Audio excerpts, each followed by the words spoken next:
Yeah, it's getting worse. Hong Kong police battling protesters at the city's Polytechnic University. We got John Hanna here, the former National Security Advisor to Vice President Dick Cheney, and our own Susan Lee. Susan, well, actually, you both know this region quite well, but this seems to be escalating here, and to the point where they are targeting areas where the police told them not to go, right?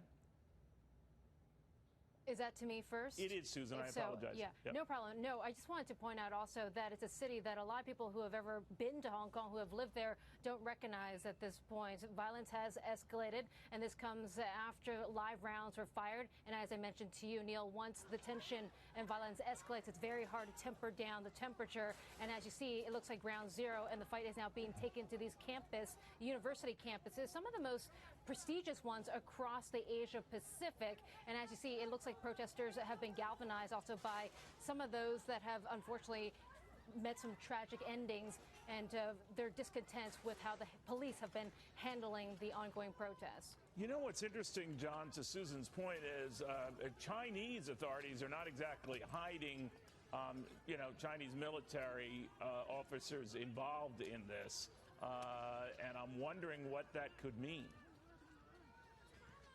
Well, thanks, Neil. Listen, the situation is growing, I think, increasingly dangerous, obviously violent, and the ground for any kind of political solution that could de-escalate this, I think, is rapidly vanishing if it hasn't disappeared entirely. How long the Chinese authorities are going to continue to exercise any kind of restraint before moving in a very large-scale way, I think, is the big question. They have a lot to lose, but they also have a lot to lose if this continues, because, make no mistake, this is now a fundamental challenge to the authority and legitimacy of the Chinese Communist Party, and in fact, at the end of the day, to the unity of China itself, because these people on the streets are increasingly radicalized and calling for the independence of Hong Kong. I'm wondering if China's more worried about the recession that's gripped Hong Kong. If blood on the streets doesn't jar their senses, maybe, money evaporating would. What do you think, Susan?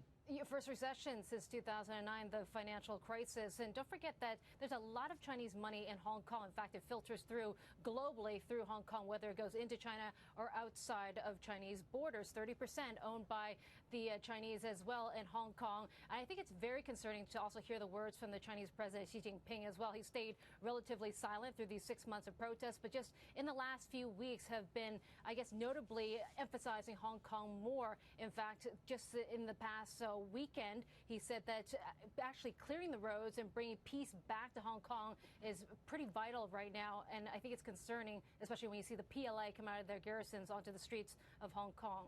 Do you think, when you're looking, at all of this, John, that we use that in the United States to our China trade talks discussions? I think inevitably, whether we use them or not, they're part of this conversation now, Neil, that the Chinese have really got to worry that if they were to crack down now, their economy is already hurting from this trade war. They seem to need a deal with the United States, perhaps even more than the U.S. needs one. A crackdown, Tiananmen Square 2.0 in Hong Kong at this point, I think, is really entering unknown territory, international condemnation, isolation, maybe even additional sanctions against China and Chinese officials. It's something that they clearly have not wanted to do.